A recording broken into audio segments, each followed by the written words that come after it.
Est-ce que tu veux le louer?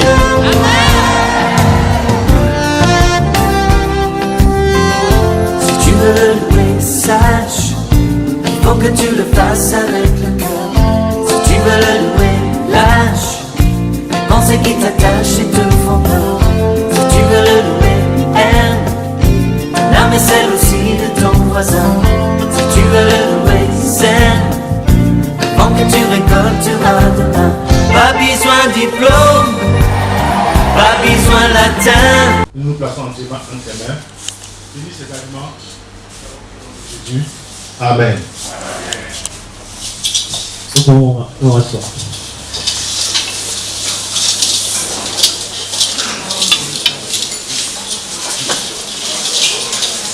Nous voulons vous souhaiter la cordiale bienvenue à cette rencontre de tous les chapitres de Cocody.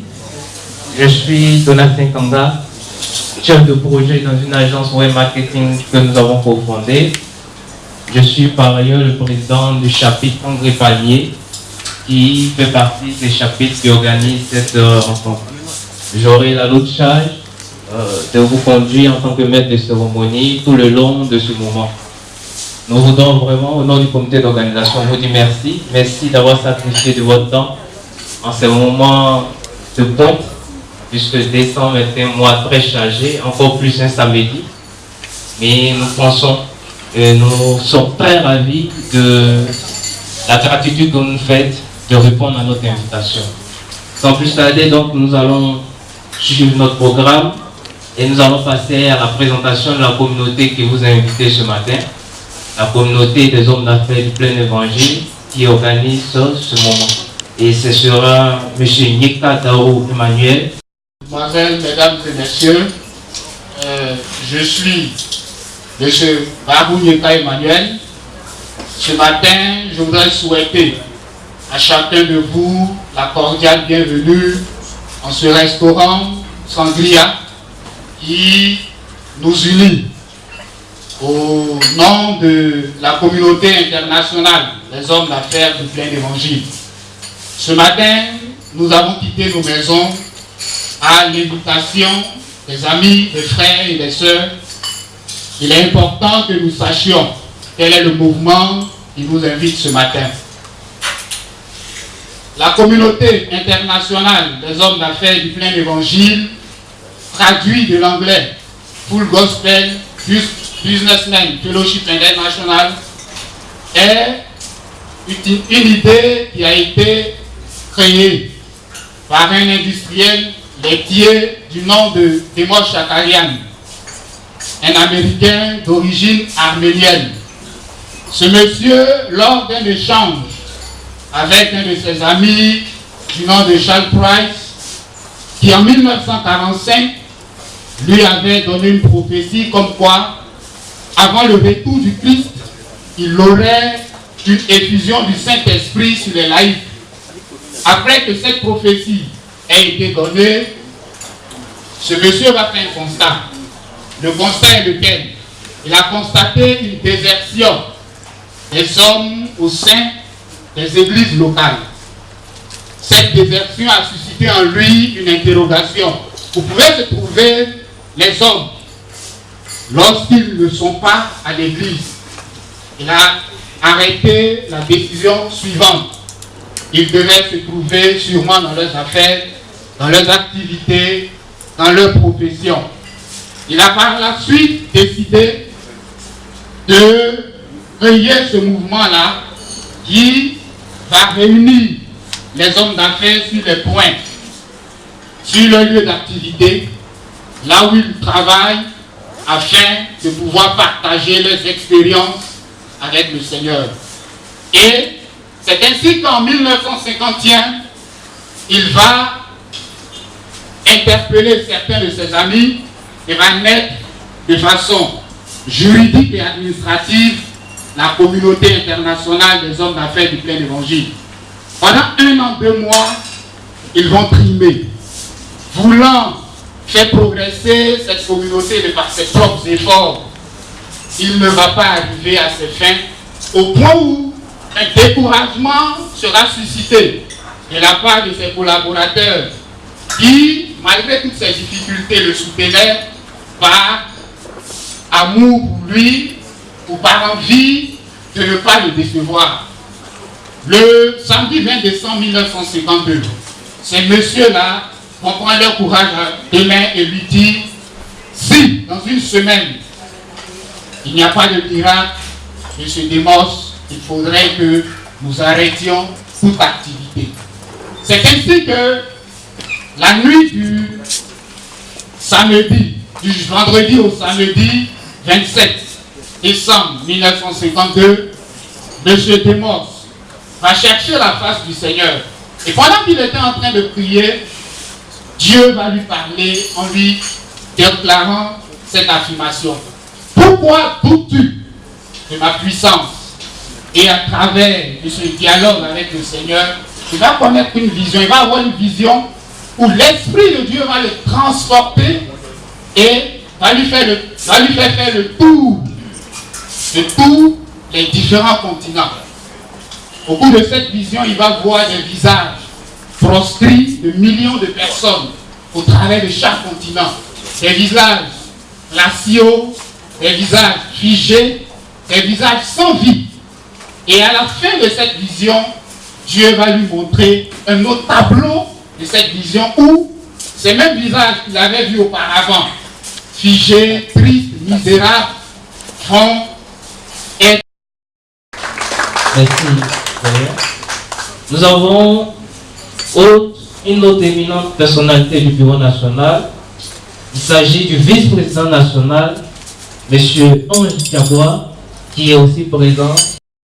Nous avons la présence d'un membre du Bureau international, parce qu'en Côte d'Ivoire, nous avons eu cette chance d'avoir notre président national, membre du Bureau international, en sa qualité de vice-président international chargé de toute la région Afrique de l'Ouest. Il s'agit du président Ayoua Lucien qui est présent parmi nous ce matin. Et tous les remercions. Merci, président. Ils sont accompagnés de leurs charmantes épouses et le président me dit un peu les oreilles du fait que je ne les ai pas présentés. Et je vais rectifier le tir donc en demandant à Madame la secrétaire nationale adjointe, donc l'épouse du secrétaire national adjoint, de se tenir debout pour que nous puissions faire sa connaissance.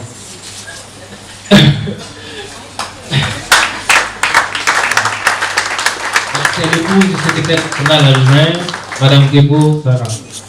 Je vais demander à Madame la vice-présidente nationale, l'épouse du vice-président Ange Diabois, de se tenir debout pour que nous puissions. Et pour terminer cette série de présentations, demander à la présidente nationale, vice-présidente internationale, l'épouse du président Ayoua Lucien, de se tenir debout pour que nous puissions la saluer.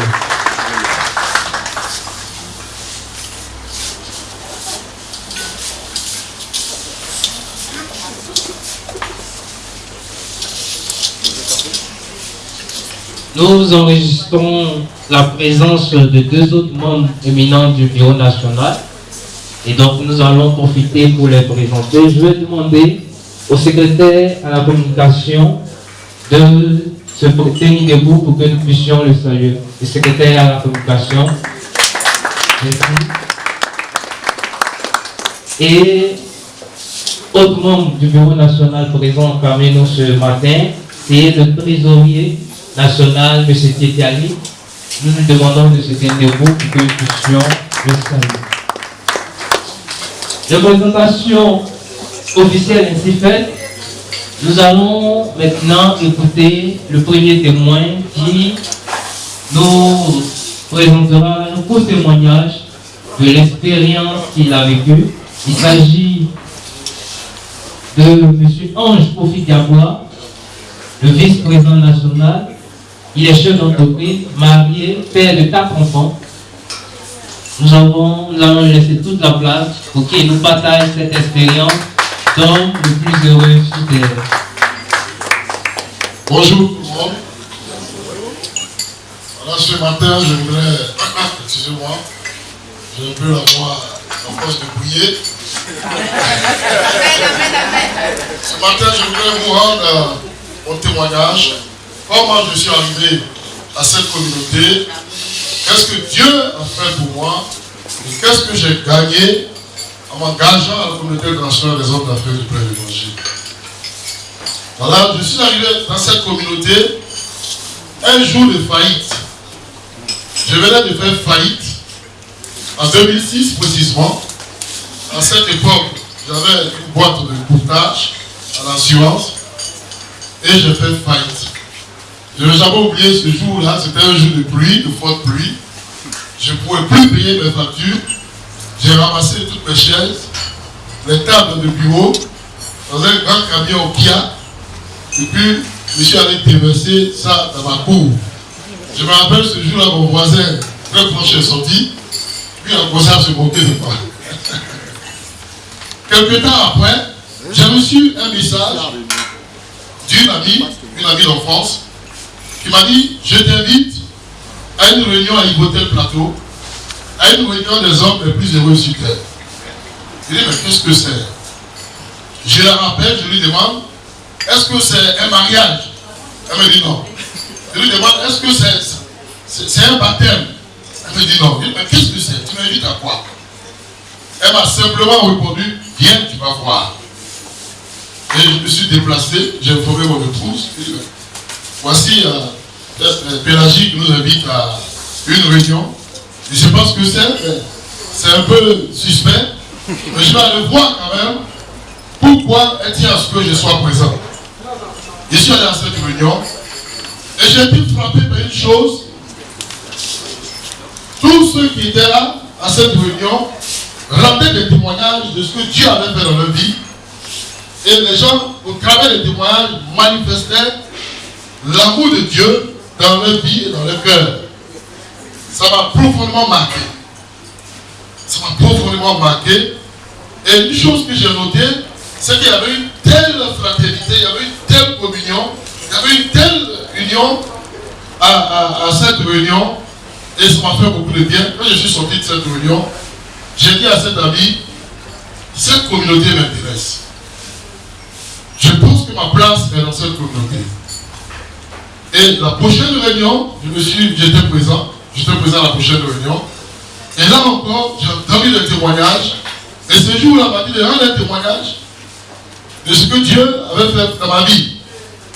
J'étais surpris parce que je n'avais jamais appris à rendre témoignage. Je me demandais, mais qu'est-ce que je vais dire?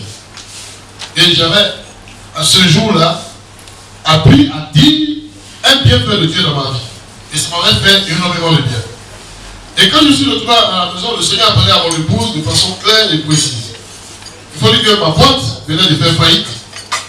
Ma boîte venait de faire faillite et je me débrouillais avec des petits contrats par-ci par-là. Et le Seigneur lui a dit clairement, dis à ton époux, s'il continue de marcher avec cette communauté, s'il suit le bureau national dans les prochaines missions qui seront annoncées, voilà ce que je vais faire pour lui. Le Seigneur lui avait montré clairement que je m'étais retrouvé dans une grosse entreprise avec une voiture de service, tout et tout. Et quand elle me l'a dit, je lui ai dit, tu es sûr de ce que tu me racontes là? Et si c'est le cas, il n'y a pas de problème. Et par coïncidence, le bureau national a annoncé une mission à l'intérieur du pays, à Oulagayo. Souvent à Oulagayo, j'ai accompagné les frères qui partaient à Oulagayo. Et là-bas, dès que nous sommes arrivés, j'étais dans la délégation du vice-président national de l'époque. Nous sommes arrivés au péloton de Kobi de Oulagayo, on était en 2010. Automatiquement, ils ont bien parti. Que Dieu vous bénisse. Comme l'a si bien dit le nom sur Namoko. C'est pas Adama Namoko. Sur Adama Namoko, c'est une autre personne. Que Dieu vous bénisse. Je veux bénir la communauté internationale des hommes d'affaires de Saint-Logique. A fêté avant même que l'enfant ne sorte. Il y a quelqu'un qui va fêter aussi. Ils ont commencé à se réjouir. Ils ont commencé à bénir le Seigneur à leur façon. Et quand je suis né, ils ont fait un baptême pompeux. Vous connaissez les musulmans, hein? Au lieu de tuer un mouton, ils ont fait des fêtes, des célébrations extraordinaires. Ils ont donné le nom du bébé. Ils ont commencé à me développer. Mes parents ont constaté que j'avais un handicap. L'enfant qu'ils avaient tant attendu, c'est pourquoi ils m'ont donné le nom de Namogo. Namogo signifie celui qu'on attendait, celui que tous attendaient. Donc, c'est comme si tout le matin, les gens viennent me regarder. Mon ami, fais vite, tu vas grandir. Fais vite. Et dans mon développement, ils ont constaté que j'avais un problème.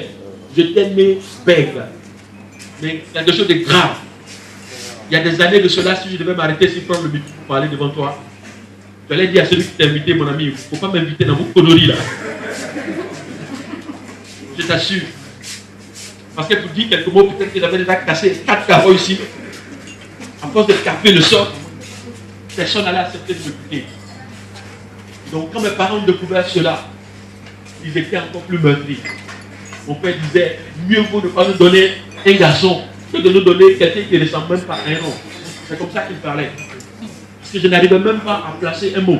C'était difficile pour moi. Donc j'ai vécu une enfance vraiment difficile à cause de cet handicap. Vous savez, un enfant, quand tu es bête, quand tu es un enfant qui est bête, souvent les parents ne comprennent pas les enfants bêtes. Ils ont du mal à s'exprimer. Donc tous en train de faire palabre. Parce que leur seule façon de s'exprimer, c'est faire palabre. C'est donner des coups de poing. Parce que ce que les autres disent par la bouche, lui le dit par ses poings. Il est toujours en train de pleurer, il est toujours en train de faire palabre. Donc souvent mon père me disait, comme tu es toujours en train de faire palabre, reste dans ton coin. Parce que chaque fois il y a palabre. Et quand on vient demander, qu'est-ce qui s'est passé? Je ne peux pas parler. Donc il me bat encore. Il dit, retourne à la maison, reste à la maison.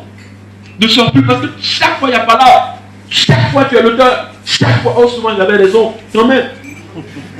Mais je ne peux pas me défendre. Qui va défendre ma cause? Donc j'ai vécu l'enfance dans la solitude. J'avais pour amis mes soeurs, parce qu'elles me comprenaient. J'étais leur petit frère, j'étais le 5e de la famille. Donc elles me comprenaient, donc j'étais toujours avec mes soeurs.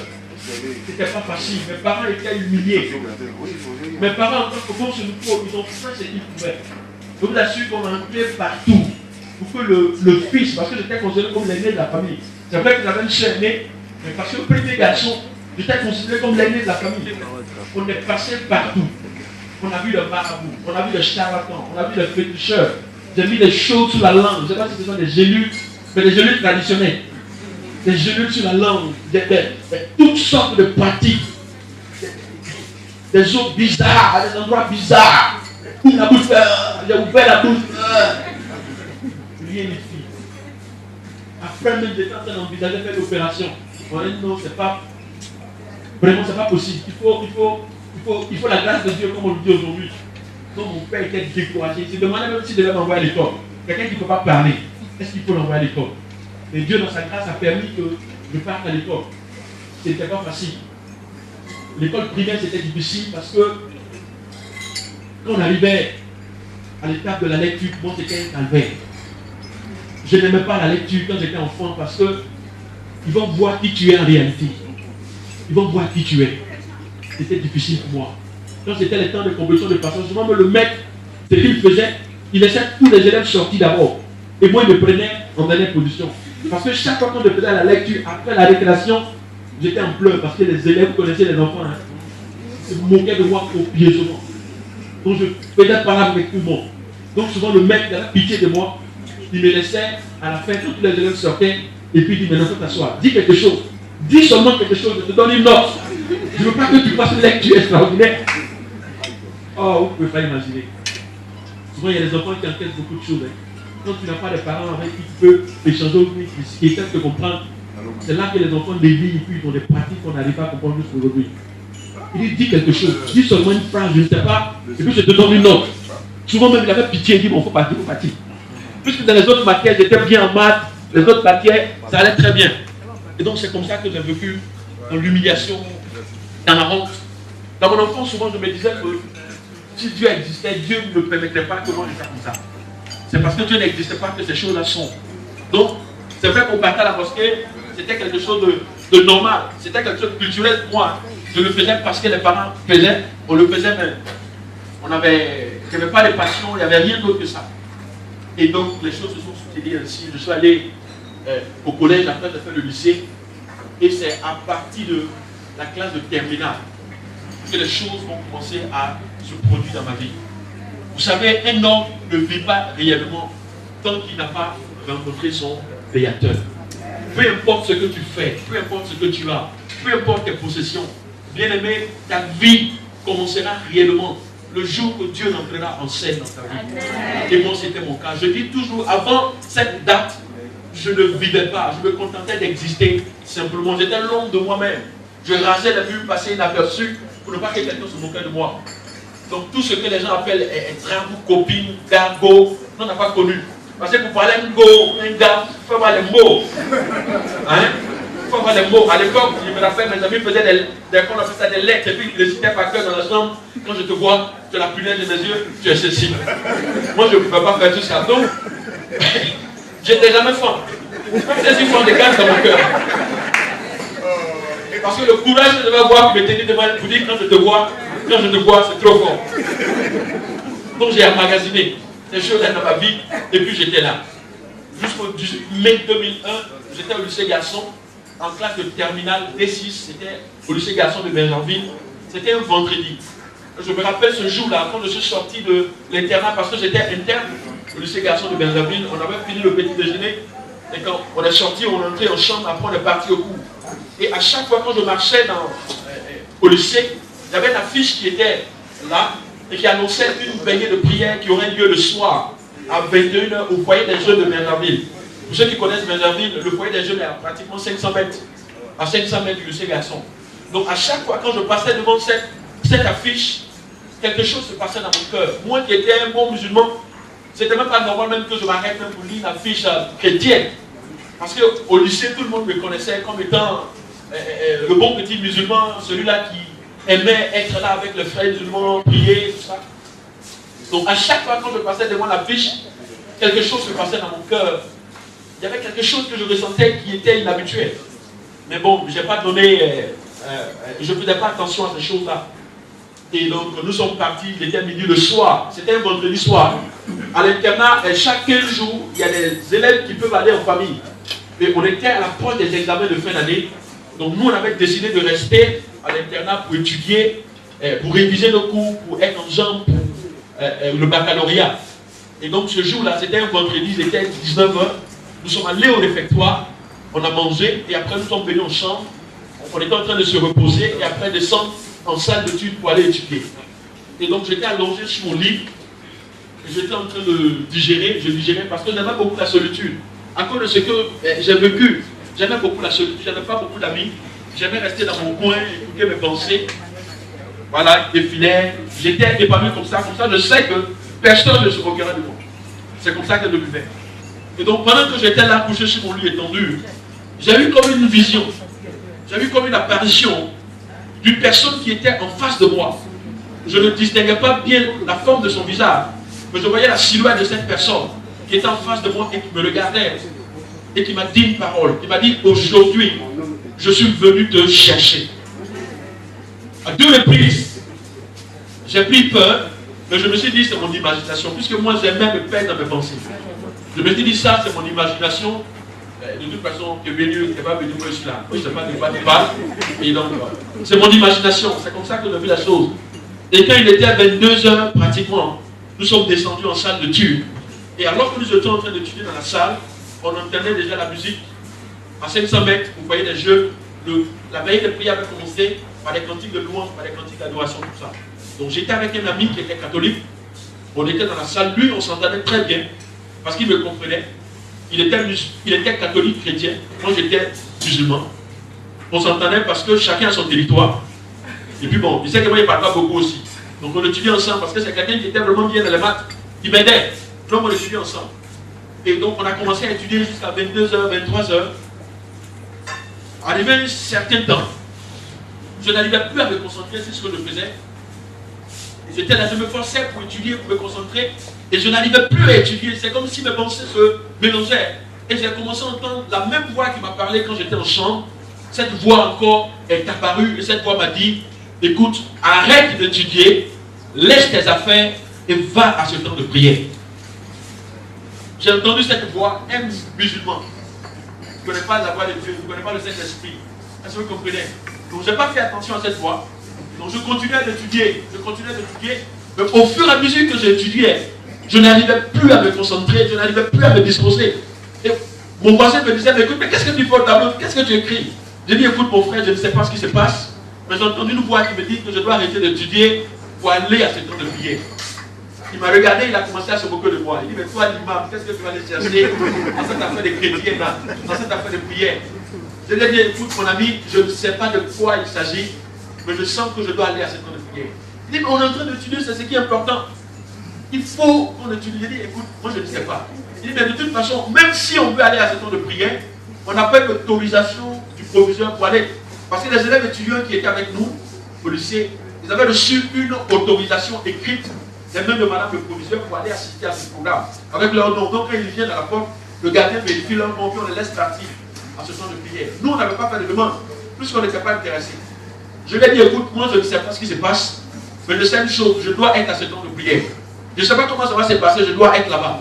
Donc, j'ai fini par le convaincre. Il m'a écouté, on est monté en chambre, on a laissé nos affaires, on est descendu, on est parti vers le portail pour aller à ce temps de prière.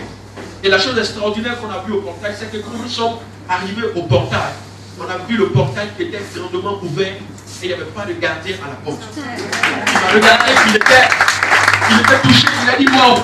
Je t'ai dit, c'est vous les chrétiens, moi je ne sais pas, allons à l'état de prière. Et donc on est parti. Et quand nous sommes arrivés, vous savez, pour nous les chrétiens, pour nous les musulmans, dans les choses de Dieu, là, ce n'est pas un endroit où on danse, où on saute, où on transpire, tout ça. Dieu, c'est le sérieux. Hein? Dieu, c'est le sérieux. Donc on est arrivé au foyer des jeunes, et je voyais ces chrétiens en train de danser, sauter, en train de... Je suis allé me mettre derrière. Et mon frère, lui, il allait se mettre devant. Moi, j'étais derrière, j'étais arrêté, puis je regardais. Je me disais à moi-même, mais qu'est-ce qu'il fait ici? Qui m'a mené ici? Donc mes amis chrétiens qui étaient là, qui m'ont vu de me dire, hé, Ima, tu fais quoi ici? J'ai dit, mon ami, il faut me laisser. J'étais là, j'étais fâché. Parce que je sentais que je devais être là, mais ce n'était pas ma volonté. Donc j'étais là, je regardais ce qui se passait avec mépris. Je te dis la vérité, avec mépris. Vous savez, comment on appelle ça? Pour les musulmans, les chrétiens, ce sont des mécréants. Je ne sais pas qui comprend français. Qu'est-ce que ça veut dire mécréants? Ce sont des mécréants, hein? Des damnés. Ah. Donc j'étais là, au milieu des mécréants, des damnés. Et puis j'étais là, j'observais ce qui se passait. Ça ne m'intéressait pas. Et quand la louange a fini, ils ont invité un homme de Dieu, c'était un évangéliste, qui devait rendre témoignage comme le sont en train de rendre témoignage de sa vie. Et c'est là que Dieu va toucher ma vie. Vous savez, c'est important, avec toutes mes facultés, je ne serai pas ici aujourd'hui. Parce que la puissance de la sorcellerie qui régnait dans la famille, je serai anéanti. Mais quand les hommes de la famille ont vu l'enfant que tout le monde attendait, les bégats qui tapent le sol, on dit c'est pas la peine, il peut lire.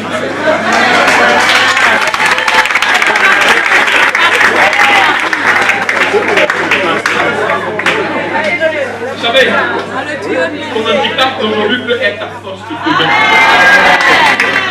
Tu perçois cela comme un handicap, comme quelque chose qui va te désavantager dans la vie. Mais le concepteur, le créateur est plus sage que ce que tu penses. C'était la sagesse de Dieu de faire les choses ainsi. Regardez ce que Dieu a fait. Dieu a caché un roi dans un berger nommé David. Il était roi, mais l'image qu'il affichait, il était berger aux yeux des hommes jusqu'au temps marqué. Dieu a caché une reine Esther dans une esclave jusqu'au temps marqué. Dieu a caché un poltron Généon dans un vainqueur. Autant marqué le vainqueur qu'il était est sorti, il a été manifeste. Peu importe les temps présents ou peu importe l'image que tu affiches, ce n'est pas ce qui est important. Mais si tu tombes dans les mains du divin potier, quand il va te prendre, il va façonner ta vie à son image. Il va donner à ta vie l'image qu'il veut que tu aies. Alors tu commenceras à vivre ta vie. Que tu sauras que toi aussi tu es une personne utile. Je me suis toujours vu comme une personne inutile. Jusqu'à ce jour. Jusqu'à ce jour. Jusqu'à ce jour. Tu peux être dans un environnement où personne ne croit en toi, où personne ne croit que quelque chose de bon peut sortir. Ce n'est pas grave. Il y a quelqu'un, ce n'est pas grave. Tombe dans les mains du divin potier. Il va te donner. La Bible dit avec la même masse d'argile, il peut faire des vases d'usage en ville et des vases d'honneur. Qui est descendu du ciel. C'est comme si c'était un ange. Aujourd'hui, je sais que c'était un ange qui est descendu du ciel et qui était au milieu de la famille. Tout le monde était là, mais c'est pas celui qui le voyait. Et puis il a pris un rouleau. Il a déroulé le rouleau. Et puis il était en train de lire ce qui était inscrit dans le rouleau. Je n'entendais pas ce qu'il dit. Mais je voyais qu'il parlait, il disait des choses. Et après il est monté comme un vol rapide. La seule chose que j'ai retenue, ce que j'ai compris dans mon esprit, c'est que Dieu me disait, je suis avec toi. C'est la seule chose que j'ai compris. Quand j'ai eu cette vision, j'ai été fortifié. La Bible dit dans le jardin de Gethsémani, alors que Jésus-Christ était troublé, soucieux, il y a un ange qui est descendu du ciel pour le fortifier. Il arrive des temps comme ça dans la vie où Dieu ne te laissera pas le seul. Où tu vas disposer des hommes. Tu vas disposer des hommes qui seront dans ta vie comme un homme pour te fortifier et pour t'assister. Et quand j'ai eu cette vision, j'ai pris mon courage à deux mains et j'ai dit à mes parents, je dis merci, je vous dis merci pour tout ce que vous avez fait pour jusqu'à aujourd'hui. Mais là où je suis arrivé, je dois faire un choix. Et je choisis de continuer à marcher avec Jésus. Il dit qu'aujourd'hui, la fin des affaires parle de la maison. J'ai pris mes affaires. J'avais une grande soeur qui était à la Libra 2. Je suis allé habiter chez elle. Elle prenait soin de moi. Je ne partais pas à l'école puisque j'avais échoué. 2 années, j'ai fait le tronc. Ils m'ont ramené de l'université. Et elle m'a dit, écoute, les parents font la pression sur moi. Ils veulent que je te chasse parce qu'ils disent que c'est parce que tu as un soutien, que tu refuses de revenir à l'islam. Je lui ai dit, écoute, moi, si tu me chasses, qu'est-ce que tu veux que je devienne? Tu es ma soeur, tu veux que tu me chasses, qu'est-ce que je deviendrai? Bon. Elle essayait à sa manière de gérer avec les parents, mais un soir, c'était difficile pour elle. Elle a mis mes affaires dehors. Quand je suis entré, elle a dit, mon frère, c'est le choix que tu as fait. Moi, je n'ai pas choisi Jésus. Il faut assumer tes choix. Il n'y a pas de problème, j'ai pris mon petit sac. Au niveau de la Libéra 2, le café de Viera, ouais, le café de Viera. Je suis sorti, quand je suis sorti de la maison nette, il a commencé à pleuvoir. Je dis, ouais, je suis arrivé. On jouait, arrivé, effectivement. J'étais en pleurs. Pendant qu'il pleuvait, moi je pleurais. Vous savez, la sagesse de Dieu veut aussi qu'il arrive dans des temps où tu seras en train de pleurer pendant la pluie afin que personne ne voit tes pleurs. Ce jour-là, j'ai pleuré comme un gamin à cause de Jésus. Vous savez, quand les choses arrivent comme ça, là, tu oublies, hein. Il n'y a pas quelqu'un qui s'est plaint à Dieu comme moi je me suis plaint à Dieu. Il n'y a pas quelqu'un qui a autant murmuré, maudit Dieu comme moi je l'ai fait. Quand tu penses que tu murmures, mais tu te plains, moi j'ai fini. Moi à l'époque j'avais fini avec ça. Je t'assure. Parce que du jour au lendemain, je suis devenu SDF. Et clochard. Ce jour-là, j'étais en train de marcher dans la rue et je me suis souvenu d'une amie que j'avais rencontrée. Parce qu'avant ça, je m'étais inscrit à l'université et je faisais les films, formation individuelle permanente. C'était les cours du soir pour des travailleurs. Maintenant, ceux qui avaient été renvoyés de l'université, on leur permettait de s'inscrire. Donc, on était comme des travailleurs, mais on n'était pas des travailleurs. Les gens qui avaient échoué étaient là avec eux. Donc, je prenais les cours là-bas et je l'ai appelé cette amie-là. Je lui ai dit, écoute, voici le problème que j'ai. Il faut m'aider. Est-ce que tu peux pas m'aider? Elle dit, ah non, moi je ne peux pas te recevoir chez moi. Je suis avec mes parents m'ont jamais accepté de te recevoir. Vraiment, je ne peux rien faire. Donc, le peu d'argent qu'elle avait là, elle m'a donné, elle a dit vraiment que Dieu soit avec toi. Cette soeur-là, c'est elle qui est mariée aujourd'hui. Amen. Dieu a compris sa parole. Dieu est vraiment été avec moi. Je vous assure. Elle est là même. 2 enfants. Deux même. Il y a une troisième qui n'est pas là. Elle était mariée au nom de Jésus. Donc elle m'a dit, vraiment je ne peux pas, mais voici ce que je peux te donner. Donc j'étais au café de Vera, je marchais du café de Vera à la station. Pour ceux qui connaissent le tronçon, sur la pluie, je me plaignais, je murmurais, je me plaignais. C'était comme le parcours de ma vie. Pendant cette période-là, je pouvais prendre une décision. Mes parents, la porte était grandement ouverte. Il suffisait que je le vienne vous dire, écoute, je suis revenu avec mes sentiments, ma tête là, ça a été... Maintenant, je suis là, c'est un imposteur. Je suis revenu, c'est ce qui t'attendait. Donc j'étais en train de méditer là-dessus, mais Dieu n'a pas permis que je prenne cette décision.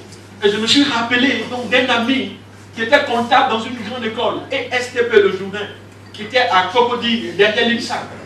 Et cet ami-là, je l'appelais la nuit, lui venait de se marier, il a dit, écoute, frère, j'ai un problème, il faut que tu m'aides parce que c'est difficile pour moi, je n'ai pas un lieu. Il dit, mais tu vois, moi je viens de me marier, je suis dans un studio, je ne peux pas te recevoir, mais ce que je peux faire, je vais te donner les clés de mon bureau, parce qu'il était comptable dans cette école, et dans son bureau, quand tu rentres dans son bureau, derrière il y a des toilettes. Je vais te donner au moins les clés de mon bureau, tu vas mettre tes affaires là-bas, et puis tu vas dormir là-bas, à même le sol, tu vas rester là un temps, et puis on va voir ce que Dieu va faire. Donc c'est ce qu'il pouvait faire pour moi. La nuit, il est venu me donner les clés, il m'a conduit dans cette école, je suis entré, j'ai mis mes affaires derrière, et puis, à même le sol, j'étais couché là, j'étais là. Cette nuit-là, j'ai passé toute la nuit à pleurer. Et dis-toi, Jésus, là, c'est pas bien. Moi, j'étais dans un confort, je suis entré dans ma vie. On dit, tu es Dieu, tu es bon. Dieu, l'éternel des armées, va dire son dernier mot. Dieu va agir, Dieu va faire ceci. moi je ne le vois pas agir dans ma vie. Moi personnellement, je ne vois pas ce qu'il est en train de faire. Je n'ai pas de problème. J'ai passé cette nuit à pleurer, à me lamenter. Oui, tu pleures jusqu'à ce que tu as migraine. Tu pleures jusqu'à ce que tu as une chair. Quel n'a vécu ça? Afin de te soucier, une chair, tu développes des maladies extraordinaires. Afin de pleurer, afin de te lamenter. C'était difficile pour moi. J'étais là. Souvent je mange, souvent je ne mangeais pas. Et c'est là-bas que j'ai rencontré M. Bailly et sa femme. Dans cette école, on acclame le Seigneur. Chaque fois que tu vas faire des gens qui ont vu le témoignage, tu peux certifier ce témoignage. Et là où j'étais, il faisait tellement chaud. Et donc lui, il était dans cette école aussi, parce qu'il avait une école aussi qu'il gérait au sein de l'école. Il faisait la formation tradition. Donc il faisait tellement chaud. Je suis entré dans son bureau, parce que lui, il ne fermait pas son bureau, parce que la clé était défaillante. Donc il avait un ventilateur. Donc j'ai pris son ventilateur. Mais je vais dire, c'est le témoignage. J'ai pris son ventilateur. J'ai dormi comme un prince ce jour-là. J'ai dormi sur le ventilateur. Et le lendemain, quand il est arrivé dans son bureau, il cherche son ventilateur. Il a pris le gardien. Qui a pris mon ventilateur? Moi je dormais. Il dit non, non, non. Et le gardien a cherché le ventilateur. Il m'a vu, j'étais couché avec le sol en train de dormir. Il m'a réveillé, mais monsieur. Le monsieur cherche son ventilateur. Donc c'est là mon visage. Il n'a plus le ventilateur. Il dit, monsieur, pardon, c'est moi qui ai pris. Il dit, mais pourquoi vous entrez dans le bureau des gens et vous vous prenez quelque chose? Il dit, vraiment, je m'excuse, il faisait tellement chaud. Il dit, bon, c'est pas grave, il faut déposer. Allume. Et puis il me regardait. Bon, tu ne m'as pas regardé bien, mais il a raison. Il a raison. Tu viens à ton bureau, quelqu'un a pris ton ventilateur, il ne te demande pas, il prend ton bien sans te demander. Il avait raison de se fâcher. Mais après, on est devenus bons amis. Il a été un véritable soutien pour moi. Donc, il sait de quoi je parle. Il a vu un peu cette étape-là de ma vie. Donc, j'étais là dans cette école, c'était difficile. Souvent, je mange, souvent, je ne mange pas. Je ne mange pas ce que j'ai envie de manger. Je mange ce qui est plaisant. Il n'y a pas de volonté. C'était difficile pour moi. Et on était arrivé dans un temps de carême où un soir vers 16h, 17h, j'étais assis là-bas. Et puis, je pleurais, j'avais tellement faim. Je ne pleurais pas parce que je voulais que Dieu agisse dans ma vie. Je pleurais parce que je voulais manger. J'affectionnais la nourriture. Je vous assure, Dieu m'a délivré de ça. J'avais tellement faim. Et puis j'ai commencé à penser au mets de la maison de mon père. Parce qu'on était en plein carême chez nous. Quand tu rentres, c'est extraordinaire. La table est garnie, il y a tout ce que tu veux. Et je disais à Dieu, aujourd'hui, si tu ne fais pas quelque chose, quelqu'un va devenir païen. Je vais prendre des choses. Je vous dis la vérité. La fin, c'est un mystère. Il dit aujourd'hui là, vraiment, je ne peux pas te demander une grande chose. Parce que quand on te demande des choses grandes, c'est trop grand pour toi. Aujourd'hui là, moi je vais demander. Mais si tu ne fais pas quelque chose, quelqu'un va devenir païen, il va rétrograder. On va dire, il y a un chrétien qui est sorti dans le royaume. Peut-être qu'après tu vas le ramener, mais aujourd'hui, je sors du royaume. Fais quelque chose. Il y avait tellement fait. Je me lamentais, je parlais mon seul. J'étais assis dans cette pièce pendant près de 3 jours, je n'avais pas mangé. J'avais tellement faim. Souvent même l'eau que je buvais, on coupait l'eau. Lui, c'est l'eau même sur laquelle je peux me rabattre. Hein? Et puis boire, on coupait l'eau très souvent là-bas. Parce qu'on avait des difficultés, la femme avait des difficultés souvent pour payer les factures. J'étais assis dans cette pièce-là depuis 3 jours. Et c'est là que Dieu va faire un miracle. J'étais assis et je vois dans le coin de la maison, l'argent. Je ne sais pas où cet argent-là est sorti. Je ne sais pas si l'argent est sorti du sol. Mais l'argent était là en face de moi. Waouh! Vous savez quand c'est comme ça qu'il arrête de pleurer puis tu sais que c'est là. Je suis approché quand j'ai pris l'argent. J'ai mis dans ma poche, je regardais, on ne sait jamais. Peut-être que... Mais je sais que personne n'est entré là.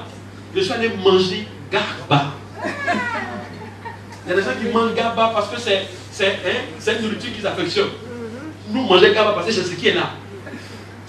J'ai payé un plat à ticket. J'ai mangé. Avec amour. J'ai mangé ce jour-là. J'étais fortifié dans mon âme. Manger. Après combien de jours sans manger? Et après je suis retrouvé dans mon train habituel. C'était difficile. Un autre soir, c'était un samedi soir. J'avais tellement faim. J'ai dit bon. J'étais en train de réfléchir à qui est-ce que je pourrais aller rendre visite. Et je me suis rappelé d'une tante qui habitait non loin de la RTI. Elle travaillait à la BAC, elle était caissière à la BAC, donc à la BCAO, et elle était à la Cité des Arts. Je l'ai rappelé, elle dit, tante, je viens. Je suis parti la rendre visite avec un de mes petits qui était avec moi, Eric. Je suis parti, Et quand je suis arrivé, j'ai sonné, je suis entré. Il était 18h30. Je sais que là, donc moi, ils sont bien préparés. Quelque chose qui s'est passé. J'ai sonné, je suis entré. Elle était tellement contente parce qu'elle savait que j'étais un serviteur de Dieu. Parce que même dans cette souffrance, dans cette douleur, je continuais de témoigner de Dieu. À la gare nord, à la gare sud. Peut-être un jour, tu m'as vu en train de parler dans la rue, là, comme vous entendez prêcher l'évangile. J'ai fait ça. Et il m'avait été content de me recevoir. Elle dit, ah, pasteur, tu es venu, je dis oui. On a commencé à causer quelques temps après, son mari est venu s'asseoir. Et donc pendant qu'on causait, la servante rentre dans la cuisine, elle nous a fait un poisson braisé, un gros poisson. Elle avait déposé le poisson sur la table. Il dit, gloire à Dieu. Béni soit le Dieu qui conduit cet enfant. On était là. Donc pendant que je parlais avec le couple, je regardais à la table, je me disais à tout d'un coup, le monsieur m'a dit, bon écoute, on va passer à table, on va passer à table. Mais ça ne venait pas. La servante savait que les juifs Bichard, il dit, mais arrête ça. On a vu des juifs de Bichard. Et après, bon, je sentais que le monsieur était fatigué de la causerie. Il voulait vraiment qu'on passe à notre étape. Donc c'est comme s'il était en train de me demander la route pour partir, quoi. Mon cœur s'est attristé. Hein. Quelqu'un vient chez vous, vous ne savez pas ce qu'il a. Au lieu de lui dire de venir manger, vous êtes en train de le pousser à partir. Il dit, ah mon pasteur, tout le monde va passer à autre chose, vraiment que Dieu te bénisse. Merci pour la visite. Donc avec son mari, ils m'ont raccompagné à la porte. Je suis sorti de la porte avec mon petit qui s'appelait Eric. On est sorti de la porte et puis elle a refermé la porte derrière elle. C'était la soeur de madame, de la proviseuse. Elle habitait à truc, comment on appelle ça? À la Cité des Arts. Elle a fermé la porte derrière elle. Et puis pendant que je descendais des escaliers, elle devait tuer ma prière. Il dit, toi, tu es la sondature. Oui, c'est. Tu ne me donnes pas à manger. J'ai faim, je viens voir rendre visite à cette femme. Et puis tu te comportes comme ça. J'ai murmuré sincèrement. Je me suis plaint à Dieu. Parce que voici une porte qui vient de se. Une porte qui s'ouvre en même temps qui se ferme. C'était étrange. Donc je me plaignais, je murmurais. Et alors que je descendais les escaliers, j'entends derrière moi la femme qui m'appelle et qui me dit, serviteur, attends, ne va pas. Elle s'est approchée, j'ai dit oui, elle dit non. Dieu m'a mis à cœur de te donner cette enveloppe. C'est-à-dire qu'il y a comme quelque chose qui m'a traversé. Je ne sais pas si c'est l'onction, je ne sais pas. Il y a quelque chose qui m'a traversé. Quand j'ai pris l'enveloppe, j'ai vu que c'était... Ouais, c'est le mot, C'était vraiment bien. Quand j'ai pris l'enveloppe, j'ai dit waouh. Elle dit vraiment, c'est ce que je voulais te donner. Il dit, ah vraiment, que Dieu te bénisse. J'ai pris l'enveloppe, j'ai mis dans la poche. On est descendu de la Cité des Arts. J'ai dit à mon aide de camp. Alors on marchait. Il était 19, on est parti. Il y a un gars qui manque garba dans les parages. On appelle garba, on appelle sucrerie, on appelle lenkaï, on appelle spaghetti. Aussi c'est un rattrapage, je ne sais pas. On a payé avec les sachets. On allait s'asseoir, on a fermé la porte. Et puis on a mangé. C'était terrible. On a mangé. Et après je me suis assis. Vous savez, quand c'est comme ça, après tu t'assois, tu te réponds, Seigneur, je demande pardon. Pardon Seigneur, à cause de la faim. Je suis parti à l'école. J'ai fini mes études, j'ai eu ma licence de gestion parce que je me suis inscrit en sciences économiques et de gestion. J'ai eu la licence de gestion, j'ai eu la maîtrise de gestion. Pendant ce temps, j'étais parti de cette école. J'ai mis un studio quelque part à la Libératoire. Dieu avait commencé un peu à se souvenir de moi. Un peu. Et que les choses avaient commencé à s'améliorer un peu quand même. Et après, j'ai atterri chez un pasteur, j'étais chez un pasteur, mais c'était vraiment difficile. La nuit, je me lève, je pleure dans la chambre, je pleure, mais personne ne me connaissait en réalité. Tu vois, c'est l'homme qui est joyeux, toujours jovial, mais personne ne connaissait ma vie secrète. Je pleurais, je me lamentais, parce que je voulais vraiment un chez moi. Parce que j'ai dormi chez des gens, j'ai dormi chez des Gabonais, j'ai dormi chez des étrangers, dans leur salon, ça et là, avec mon petit sac. Je me promenais de maison en maison pour avoir un toit où dormir. Et j'étais là-bas, je me plaignais à Dieu. Et j'ai fini mon diplôme, j'ai ma maîtrise de gestion. Je dépose des dossiers, des gens disent, ah, on peut t'aider, mais tu as un diplôme universitaire. Ton diplôme n'est pas un diplôme professionnel. On ne peut rien faire pour toi. Dans la communauté où j'étais, je lui ai donné un CV à un tonton comme ça. J'ai déposé mes dossiers dans toutes les banques parce que je voulais travailler dans une banque. C'était vraiment difficile. Personne ne se souvenait de moi. Et un jour, j'étais tellement désespéré, j'ai prié le Seigneur. Et Dieu m'a dit, écoute-moi, occupe-toi de mes affaires. Et moi, je m'occupe de tes affaires. J'ai arrêté de déposer des dossiers. J'ai commencé à servir le Seigneur de tout mon cœur. J'ai commencé à aimer Dieu de tout mon cœur. J'ai commencé à le servir de tout mon cœur, de toute ma force. Je le servais. Et un jour, nous étions allés à un temps d'évangélisation dans un village, à l'épée. À l'épée ou à Coupé, je me souviens pas bien. On est parti évangéliser. Toute la journée, on a évangélisé, on a parlé de Jésus. Que le soir, nous étions en train de rentrer sur Abidjan aux environs de 19h. Que sur la route, il y a une crevaison. En pleine route, on était dans le noir. Et donc, alors que les frères étaient en train de réparer la voiture, moi, je suis sorti de la voiture, je me suis mis à l'écart et j'ai éclaté en sanglots. J'ai commencé à me plaindre à Dieu. Toi, tu es quel sang de Dieu? Tu m'as dit de m'occuper de tes affaires, je m'occupe de tes affaires. On a fini d'évangéliser, nous sommes en train de rentrer sur Abidjan et tu permets que ces choses arrivent. Bon, et si quelqu'un vient nous agresser ici? Et si on le tue? J'ai commencé à murmurer, à me plaindre. À me plaindre, à dire des choses. Moi, je rentre à Abidjan, de toute façon, cette affaire de Dieu là-même, je crois qu'on va revoir nos positions. Hein. On va revoir nos positions. Et alors que je me plaignais de la sorte, alors que je murmurais de la sorte, mon téléphone sort dans le noir, sur la route. Après, c'est fini. Il n'y a pas de problème. Quelqu'un qui ne gagne pas à manger.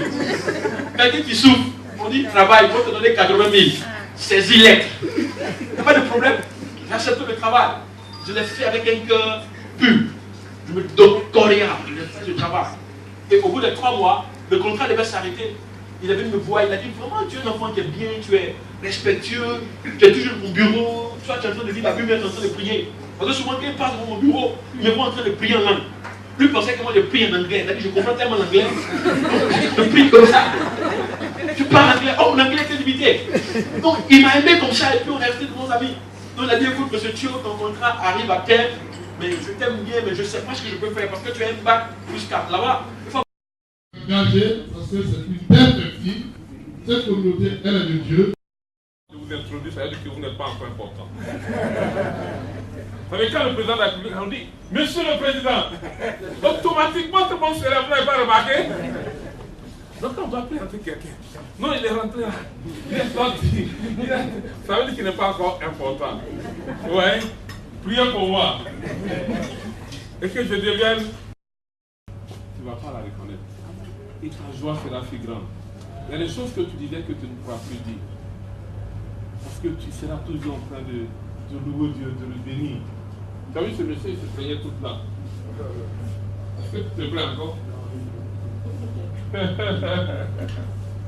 Que Dieu vous bénisse. Ce groupe va se rendre ici un jour devant l'Assemblée pour rendre des témoignages. Vous verrez que ce temps que vous êtes en train de passer, cette fin d'année est une fin d'année extraordinaire. C'est une fin d'année extraordinaire. Ne laissez rien passer. Saisissez tout ce que Dieu vous met devant. C'est comme si Dieu avait programmé cette fin d'année. Vous ne pouvez pas rentrer dans l'année 2017 tel que vous êtes entré en 2016. Ce n'est pas possible. Forcément, ce que Dieu vous avait promis en cette année 2016, vous êtes en train d'accomplir ça en une fraction de temps. Les derniers mois de l'année sont tellement significatifs. Il y a des choses qui se passent. Regardez, ce n'est pas le fait du hasard. Dieu a programmé, le temps est arrivé, c'est comme une montre en train de courir. Vous devez rentrer dans cette saison. C'est le signe que vous êtes en train de voir.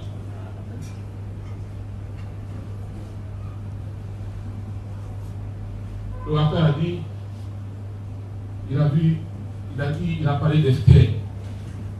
Mais il était dans une enveloppe d'esclaves. Une reine qui était cachée dans une enveloppe d'esclaves. Ça m'a fait frémir. Un roi qui était dans une enveloppe de péché. La parole était d'autre encore.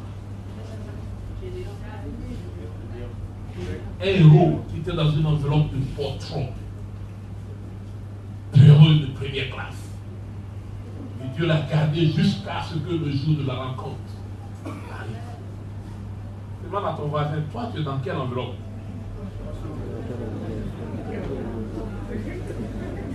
Tu te voyais dans quelle enveloppe? La grande erreur de ta vie, c'est de croire que cette enveloppe dans laquelle tu te vis jusqu'à aujourd'hui est la vérité. Ce n'est pas la vérité. Peut-être la réalité vient. Mais le temps arrive où tu dois rencontrer l'Esprit de Dieu afin que tu rentres dans une nouvelle saison. Ça va aujourd'hui dire au revoir à cette ancienne enveloppe. Je ne sais pas. Je suis un pasteur. Mais commence à regarder tout ce qui est passé comme du passé. Et maintenant, regarde pour que Dieu sache que tu es en train de regarder. Une fois que tu es attentif et que tu vois, le Seigneur va ouvrir la porte. Parce que s'il ouvre la porte avant que tu sois capable de voir les choses de l'esprit, quelqu'un d'autre entrera avant toi. Commence à regarder et le ministère il va changer.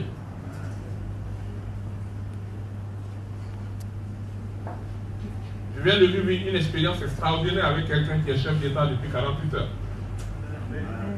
Je lui ai dit la même chose. Il est aujourd'hui chef d'État. Il y a quelques mois, il ne croyait pas à son étoile lui-même. Parce qu'il a échoué toute sa vie. Tout le temps, il n'avait qu'échoué. Sa peau était collée à quelqu'un qu'on appelait échec. Il fallait qu'il pose un seul acte. Et il a obéi.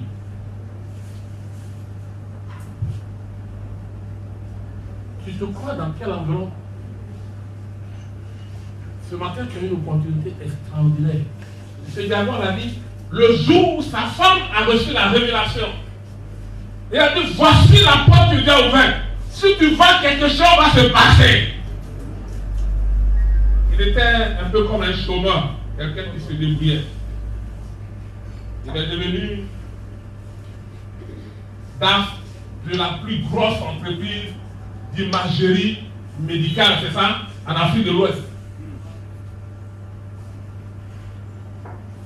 Le jour où il démissionnait pour créer sa propre entreprise, les Blancs ont dit non, il n'est pas question. Le grand patron, le milliardaire, a dit que si tu ne viens pas au travail, moi aussi je ne rentre plus dans cette entreprise. Eh bien, on va dire que le grand a dit que si je laisse son travail, lui aussi il ne va plus à son travail, il ne va plus là-bas. Il dit si tu refuses de venir travailler, moi je ne vais plus dans mon service, ça c'est fini.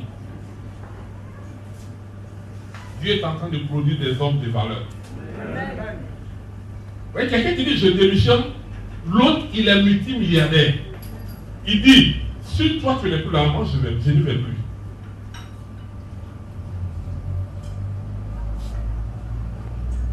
Dieu est en train de produire des hommes de valeur. Ce matin, vous avez à cette table des gens que Dieu a touchés, Dieu a transformés, leurs bénédictions sont enracinées sur une vérité biblique de rencontre personnelle avec Dieu. Ils peuvent se tenir dans une assemblée pour le dire. Ils sont transformés, ils ont vu Dieu et ils peuvent transformer la société. Ils sont devenus des instruments. Ils ont un message pour les générations. Quel est ton message? Quelle est la capacité que tu as pour transformer la misère qui est autour de toi? L'aveuglement qui est autour de toi? C'est vrai qu'il y a des membres du gouvernement, des membres des diplomates qui entendent ce que nous avons à leur dire. Et Dieu merci, nous avons l'occasion à travers le monde entier de leur parler. Ce soir, nous voulons que vous soyez des instruments, des agents, parce que vous êtes dans un lieu de travail. L'Église n'a pas notre méthodologie. Le ministère que Dieu nous a donné, c'est-à-dire aller au-delà des limites de l'Église. Vous, la plupart d'entre vous, vous n'irez pas sur un terrain de football à l'occasion d'une croisade d'évangélisation. Pour certains, si on vous invite même à l'église, vous n'y viendrez pas. Nous sommes dans un restaurant, là où des hommes d'affaires se rencontrent. Bientôt, vous allez distribuer vos cartes d'invitation, cartes de visite. Ici, vous pouvez venir. Mais Dieu n'est pas moins annoncé que dans les 4 murs de l'église où il y a une grande croix. Parce que notre manière, notre vie, la réalité de notre vie est un tampon, un cachet que nous avons reçu de Dieu. Et ici, vous rencontrez la personne de Jésus. Peu importe l'église dans laquelle vous appartenez, peu importe à l'église dans laquelle vous allez partir pour continuer votre marche. Mais désormais, votre conscience est marquée du fait que Dieu est réel dans le milieu des affaires. De savoir comment Dieu bénit en affaires, de savoir comment Dieu nous utilise en affaires, comment il fait pour nous mettre à la tête des nations, comment il nous fait rentrer dans les gouvernements, comme au temps de Daniel qui a participé à 7 gouvernements bien qu'il était étranger en Babylone. De savoir comment celui qui était comme un étranger et un esclave devient premier ministre d'un gouvernement du pays le plus puissant au monde. C'est encore possible et ça se passe au milieu de nous ici. Et nous le faisons depuis 64 ans à travers le monde. Mesdames et messieurs, vous êtes entrés dans le réseau, le plus grand réseau d'hommes d'affaires chrétiens dans le monde. Nous sommes dans 160 pays au moins. Et parmi nous, vous avez des chefs d'État, des chefs de gouvernement, des diplomates, des juristes, des avocats, des menuisiers, des ingénieurs, des maçons. Toutes les classes socio-professionnelles sont représentées dans cette communauté. Derrière moi, vous avez un préfet ce matin. Le nom des moines. Et qui peut dire son témoignage. La prochaine fois, vous direz son témoignage. Comment il a impacté sa nation. Partout, il a servi jusqu'à un haut niveau du préfectorat dans le pays. Jusqu'à la direction de l'administration, comment on appelle ça, l'administration territoriale. Quand on a fait ce choix, le pays est comme une petite case dans notre main. On trouve encore le temps de venir s'asseoir. On épouse encore le fardeau de voir les hommes heureux. On a encore du temps pour les autres. Analyse financière qui a travaillé pour des institutions internationales. Pendant que plusieurs sont en train de courir derrière l'argent, de façon très aveugle, car ce n'est pas une mauvaise chose d'être intelligent pour gagner de l'argent. Mais quand on est perdu, c'est tout autre chose. Je suis analyste financier, maintenant il analyse les arbres.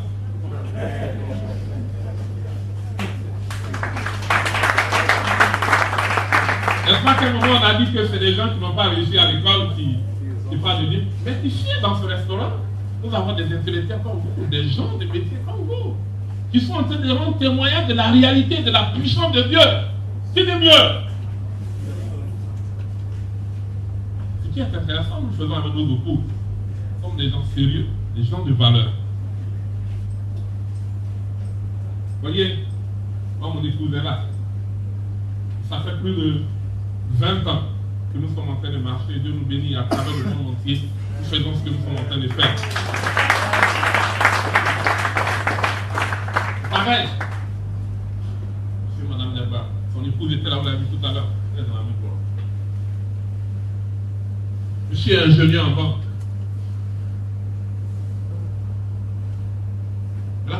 L'apôtre Paul a dit tout ça, c'est de la boue comparé à la gloire que Dieu nous présente, l'excellence des choses de Dieu. C'est de la boue. C'est de la boue.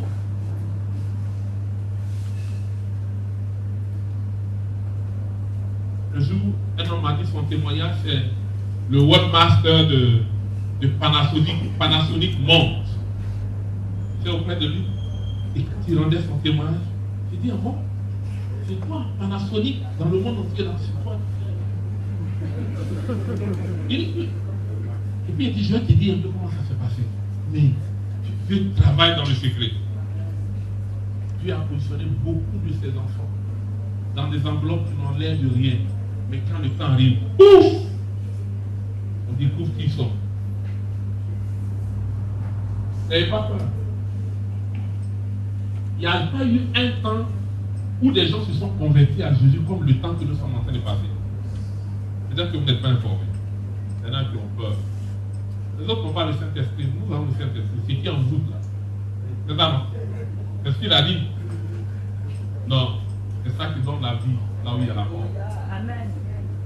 Ce matin, je voudrais vous inviter à nous rejoindre. Quand le Full Gospel n'est pas un club, ce n'est pas une secte. Notre désir, c'est que partout où des hommes se trouvent, il faut qu'ils entendent des témoins qui sont enracinés réellement en Dieu. Pour que ces gens expérimentent une vie meilleure. En le faisant, on se rend compte qu'on est en train de se servir nous-mêmes. Parce que finalement, à un moment donné, on se rend compte que finalement, comme le disait ce féminin avocat international, il m'a dit, je me suis rendu compte que plus je travaille, le chapitre grandissait, plus mon cabinet également grandissait. Parce que c'est des gens que je gagne qui étaient devenus mes principaux clients, jusqu'à l'international.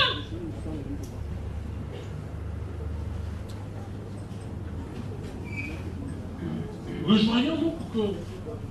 Parce que ce n'est pas un club, ce n'est pas une secte. Et tu es là ce soir, je suis sûr que tu dis, mais si je peux adhérer à ce groupe. Oui, il n'y a pas d'initiation. C'est juste une volonté de ton cœur. Pour dire, Seigneur, je veux marcher avec eux. Moi aussi, je vais expérimenter ce que j'ai entendu. Je vais pouvoir un jour me tenir, dire quelque chose. Ce monsieur a présenté la communauté. Ça fait combien de mois que tu es? 4 mois. Il s'est tenu devant plus d'une centaine de personnes pour présenter la communauté. 4 mois. Qu'est-ce que tu fais dans la vie? Manager d'entreprise. Et lève-toi pour voir ta jeunesse.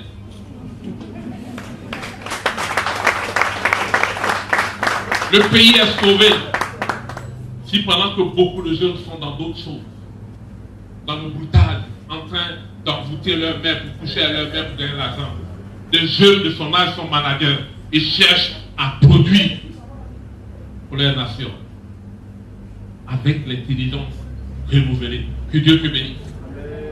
Vos enfants et vos neveux qui sont cadres, qui sont intellectuels ou qui sont dans une enveloppe d'esclaves, amenez-les ici. Qui a une opportunité de devenir meilleur. C'est d'entraider les autres. Donc vous tous qui êtes là ce matin, qui voulez nous rejoindre dans cette communauté, venez vous tenir debout, venez, nous allons prier pour vous. Venez, nous allons prier pour vous. La porte est ouverte. C'est pour vous que nous sommes là.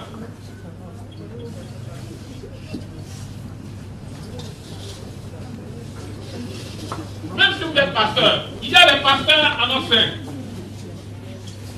Mais seulement qu'ils ne sont pas être président et ne sont pas être président du chapitre. Mais ils sont morts. Donc nous sommes fous parce que souvent ce que Dieu choisit, ce n'est pas forcément ce que les hommes choisissent. Mais Dieu est le meilleur. C'est pourquoi le jour où Dieu va vous choisir, les gens vont vous dire qu'il y a une folie qui se passe. Parce que ce n'est pas vous qu'on attendait. C'est un message que j'ai dit, ce n'était pas prévu. Ce n'était pas prévu. Nous, c'est comme ça.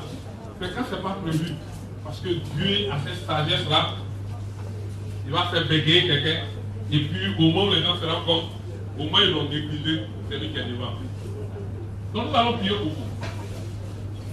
Que vous soyez des instruments pour que la Côte d'Ivoire soit gagnée dans les entreprises, dans les gouvernements. Parce que vous-même, vous allez rentrer dans les gouvernements. Il faut croire, il faut dire oui. Vous allez rentrer dans les conseils d'administration. Il faut dire oui.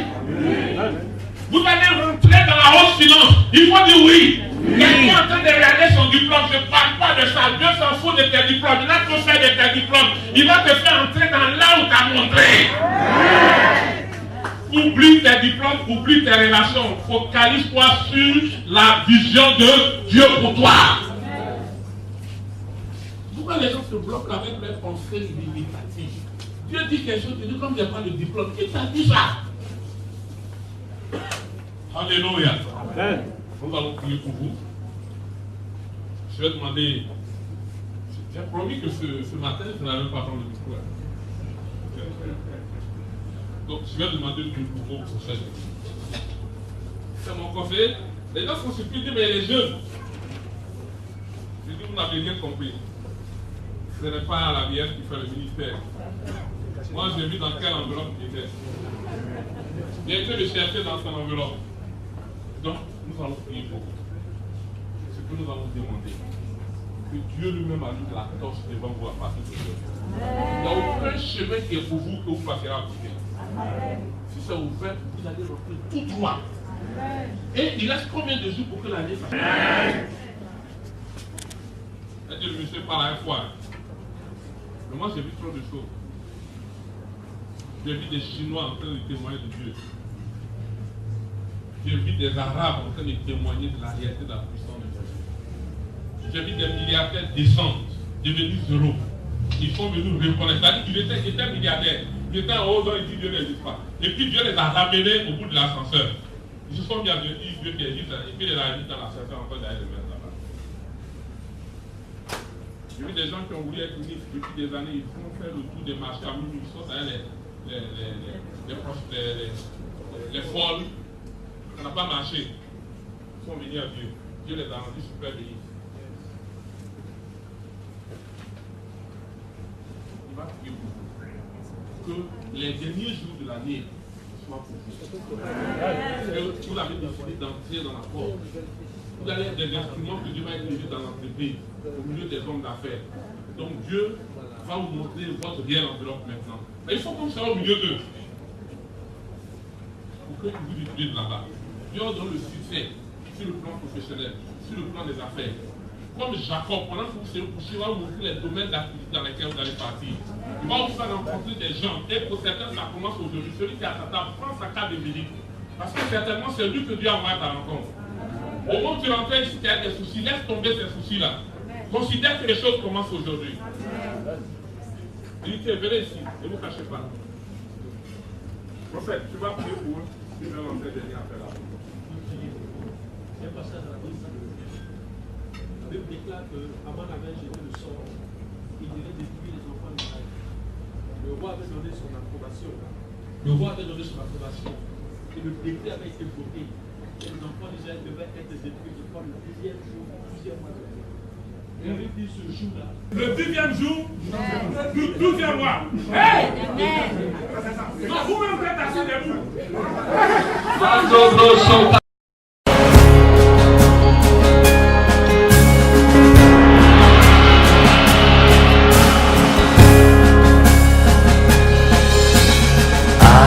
toi la gloire, ô ressuscité.